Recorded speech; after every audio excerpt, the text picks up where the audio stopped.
And on the line is my guy, Tedy Bruschi. Oh, yay. What's going on, buddy? Wow, it seems like we haven't talked in forever.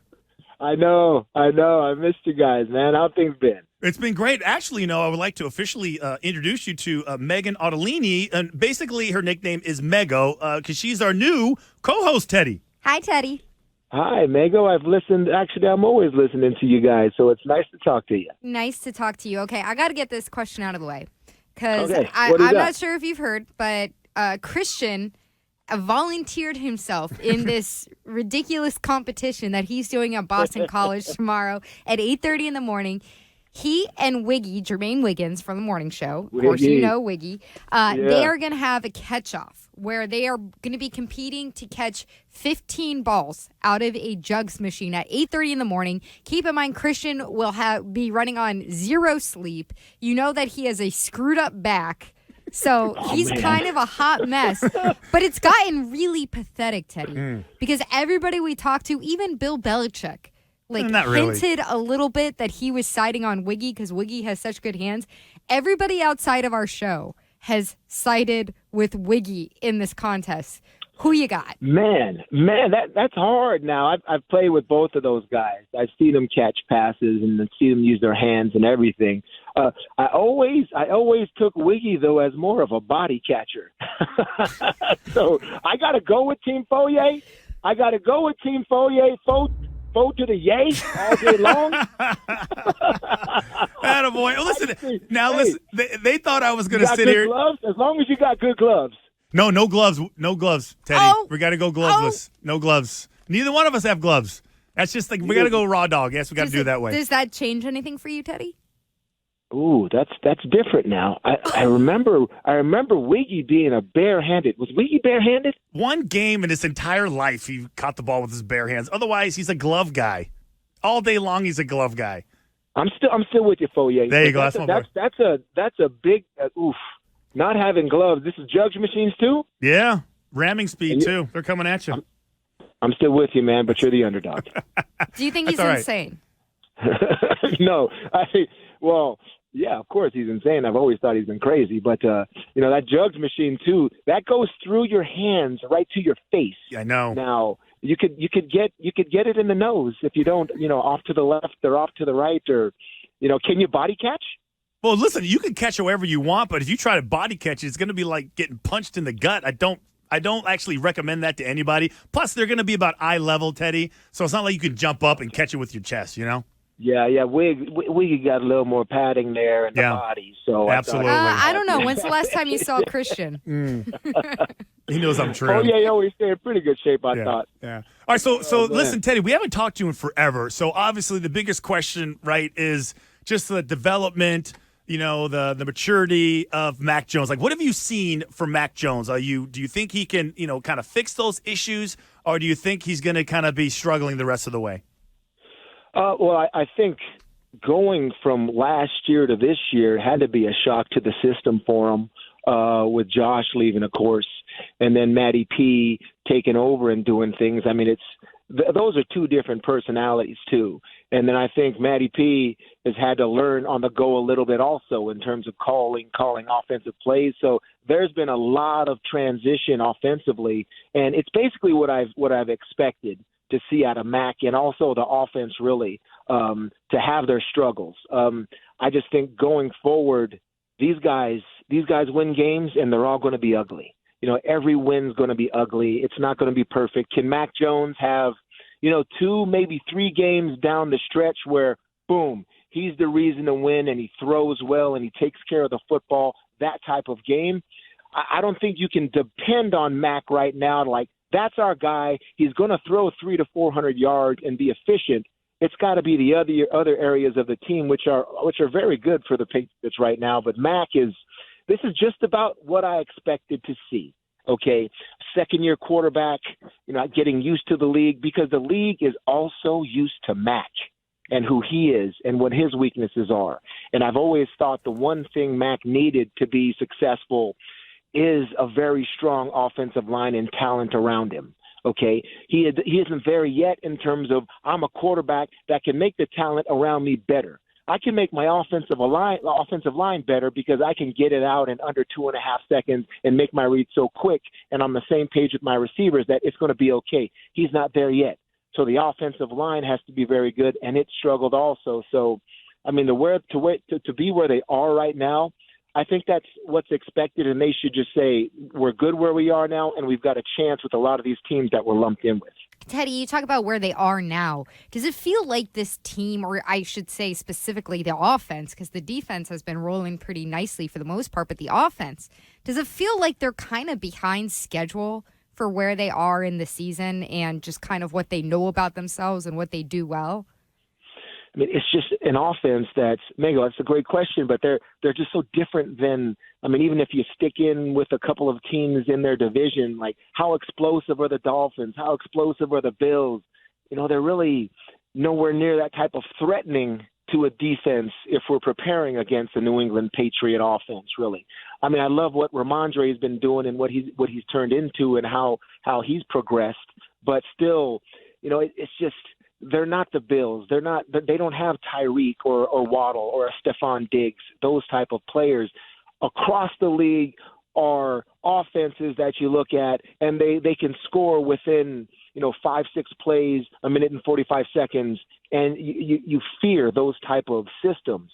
The Patriots don't have that right now. So it's not the most exciting thing to watch when you're talking about, hey, they have to play complimentary football every single week. But what they have, I mean, they've got finishers at the pass rushing position. Judon's having a great year, and they've got a defense that have a great secondary that come up with interceptions, and that's really got to be the formula. And I think the offense has to play to that, and almost to where we have these other units that are so exceptional. Do you play to them? But in the meantime, it's not very exciting to watch. But I'm telling you, you can still win games that way, possibly get to 10, and be competing for, the last wild card spot in December. So we're talking to Tedy Bruschi, a friend of the show, friend of mine, obviously very intelligent, especially when it comes to catching passes off jugs machines. Teddy, I look at these. Okay, so it's November. You got 8 games left. Obviously, 3 games in 12 days is so important. Like, I mean, do you guys ever do the whole, game by game? I think they're going to finish 4-4. I think they, going to win, 5-3.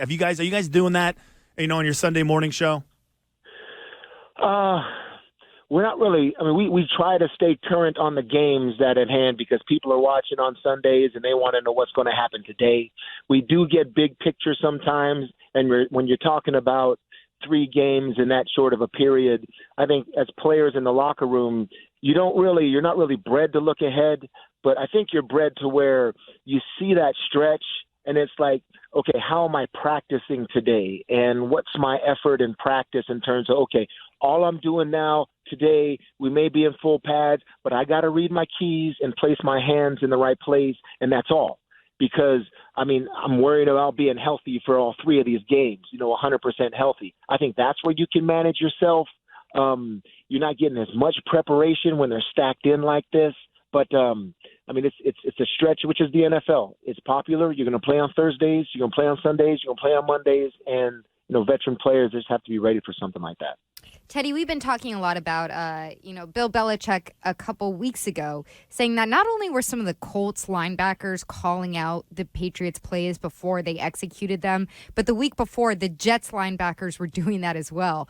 Now that they're seeing the Jets again, can you remember many cases when you were in that position on the other side of the ball, able to see exactly what the offense was going to do before they did it? And what is that feeling like as a defender?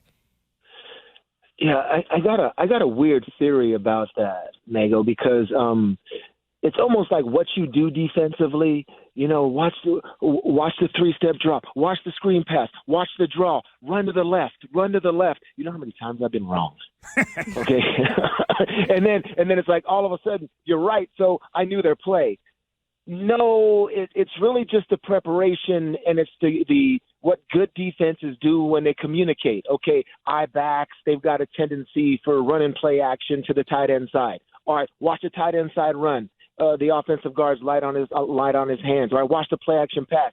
You're really okay. I'm playing Peyton Manning once. Okay, I hear a Raider audible, and it's a tear screen outside to Joseph Adai, the running back, and they get me on it. All right, then I'm like, okay. I go to the side and I'm like, fellas, I know what Raider is. Okay? We go back out there in the second half. I swear I hear Raider. There was a word before it, but it was like Blitz Raider.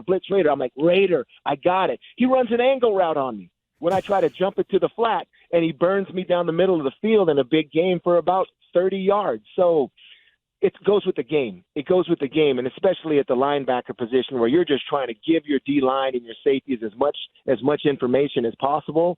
And I've been with guys, too. They're saying too much, and I'm like, dude, shut up. Stop guessing the plays because you've been wrong half the time, and it's not helping. So you take all that with a grain of salt from the experience that I've had, and that's what I have to say about that. I think that's great. So, okay, listen, a couple questions. I know you got to go. So this weekend against the Jets, like which way are you leaning with this rematch with the Jets? Man, last time they played the Jets a few weeks ago, I really got on Rex Ryan and called the Jets the little brother, and the Jets really got to prove something to me to do something against the New England Patriots. And I actually made Rex have to wear the cutoff sweatshirt and the Patriot and the Belichick hoodie and all that stuff the next show. I don't pick against the Patriots usually when they play the Jets, and I don't care what kind of analyst I am and how many times I've been at ESPN and all that stuff. I have certain rules picking games. And especially this one, I just think the Jets and Zach Wilson, there's something about the kid that is just so unpredictable that you never know what he's going to do. And I think the Patriots will come out with this one again. Yeah, okay, so listen, I don't want to let you off the phone until you kind of give me Bishop Feehan, like that football team that you're coaching, Dante, on that team, your last son, right? And then going to the third round of the playoffs, like who do you guys playing against? And is it Friday night? Yeah, it's Friday night in Mansfield. We play King Philip. King Philip, yeah. They're a good team, man. We're two tough teams. It's going to be a tough one. Just like the NFL in the playoffs, you get to the third round in the playoffs, you're only going to play great teams. And, I'm just so proud of our kids. Of course, Dante's been doing great. He's playing both ways. He got a great offensive line that's doing great things. And our defense has played. We played three great offenses the last 3 weeks in Fenwick, Peabody, and Reading, and we've done a great job. So hopefully we can continue. I'm straight off the practice field right now. The kids are getting ready to go. I know KP is going to be ready to go. It's going to be a great game. Go Shamrocks. Okay, we hate KP. We hope KP, like, they lose. Right, Mega, we are team Feehan, right? Feehan. That's right. There you go. Well, thanks, guys. It's going to be a good one. All right, listen, hey, man, I appreciate your friendship. I appreciate your loyalty. You always help us out whenever we need you. Good luck this Friday. Give the family the best, and we'll talk to you soon. Man. Buddy, I'm proud of you. You're doing good things. All right, thanks, buddy. That's Tedy Bruschi, everybody.